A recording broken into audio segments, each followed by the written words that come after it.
অনেকেই যে প্রশ্নটা করেন সেটা হচ্ছে যে ভাই আমি আইন বিভাগে পড়তে চাই, আমি বিচারক হতে চাই, আমি অ্যাডভোকেট হতে চাই, আমি কি করব? বা অনেকেরই নিজের সন্তানদেরকে অ্যাডভোকেট বানাতে চান, কিভাবে বানাবেন?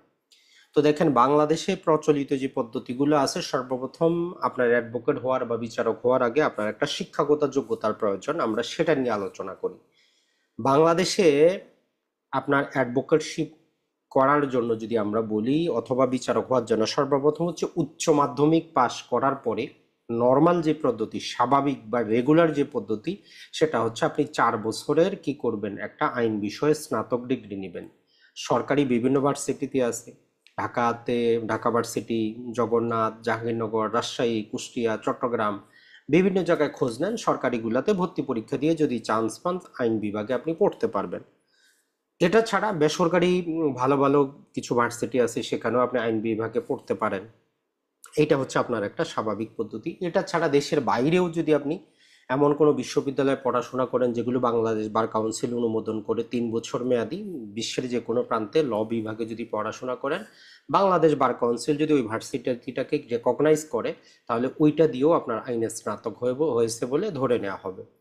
দ্বিতীয় ক্যাটাগরি আসে যে আপনি উচ্চ মাধ্যমিক পাশ করার পরে আইন বিভাগে তো পড়েন না, আপনি যে কোনো সাবজেক্টে 4 বছরের অনার্স অথবা 3 বছরের আপনি কি করছেন, সম্মান বা ডিগ্রি পাশ করেছেন। এই সম্মান বা ডিগ্রি পাশ করার পরে আপনাকে যে কাজটা করতে হবে সেটা হচ্ছে 2 বছরের ল কলেজের অধীনে 2 বছরের এলএলবিটা সম্পন্ন করতে হবে।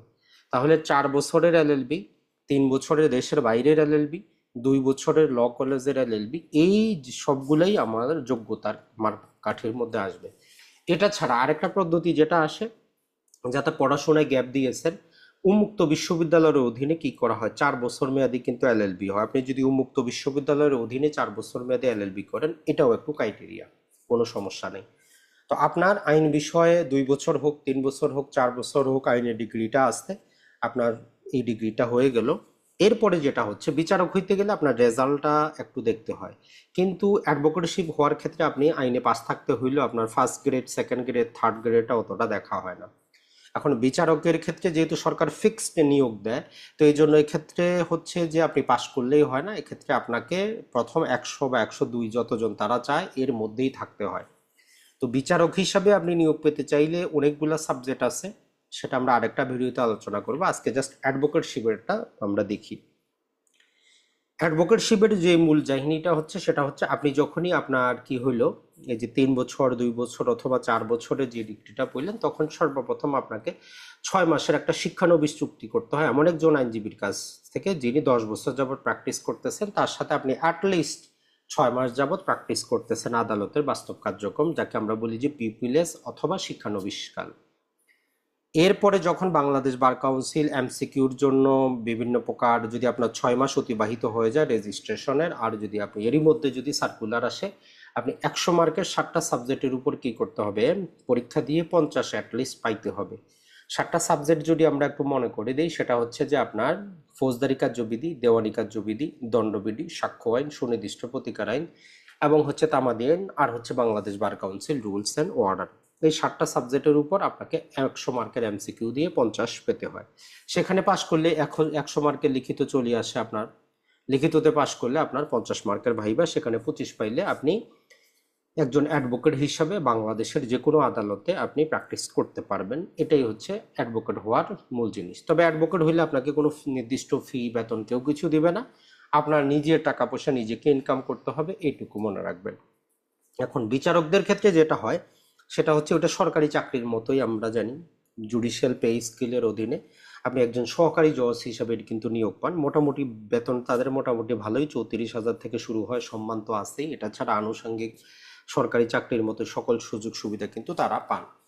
তো সহকারী জজ হিসাবে তারা যখন বিচারিক কাজ শুরু করেন, এরপরে হয়তো তাদেরকে ম্যাজিস্ট্রেট হিসাবে ট্রান্সফার করতে পারে, অথবা ধীরে ধীরে পরবর্তীতে তাদের 4 বছর সহকারী জজ হিসাবে থাকলে, প্রমোশন পরীক্ষা পাশ করলে তারা সিনিয়র সহকারী জজ হইতে পারেন। সেখান থেকে তারা যুগ্ম জেলা জজ হইতে পারেন, অতিরিক্ত জেলা জজ হইতে পারেন, জেলা জজ হইতে পারেন। তো এই পর্যন্তই বাংলাদেশের সমাপ্ত। এখন হাইকোর্টে যারা আছে, হাইকোর্টের ক্ষেত্রে নর্মালি আপনাকে, যারা বিচারক এরা যদি 10 বছর নিম্ন আদালতে কাজ করে, তখন মৌখিক পরীক্ষা দিয়ে হাইকোর্টের অ্যাডভোকেট হইতে পারে।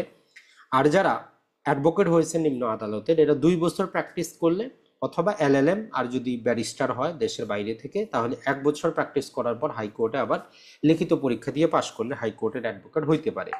তো পূর্বে বাংলাদেশে হাইকোর্টে বিচারক নিয়োগের কোনো নীতিমালা ছিল না, এইবার সরকার নীতিমালা নিয়োগ দিয়েছে। তো নর্মালি অ্যাডভোকেট এবং ওই যে নিম্ন আদালতের যারা বিচারক জেলা জজ হিসেবে থাকেন এদের থেকে হাইকোর্টের বিচারক নিয়োগ দেওয়া হয়। তো সর্বপ্রথম অস্থায়ীভাবে নিয়োগ দেওয়া হইতো, তারপর সেখান থেকে স্থায়ী করা হইতো। এরপরে আবার যে হাইকোর্ট বিভাগ থেকে ধীরে ধীরে প্রমোশন পায় তারা আপিল বিভাগে যাইতেন, আপিল বিভাগে যারা সিনিয়র থাকেন সেখান থেকে প্রধান বিচারপতি নিয়োগ দেওয়া হয়। তো আশা করি আপনি কিছুটা হইলেও ধারণা পাইলেন যে বাংলাদেশে আপনি আইন বিভাগে পড়লে যে অ্যাডভোকেট অথবা বিচারক এর বাইরে অন্য কোনো জায়গায় চাকরি করতে পারবেন কিনা। নর্মাল যে কোনো সরকারি চাকরিতে আপনি অ্যাপ্লাই করতে পারবেন, কোনো সমস্যা নাই।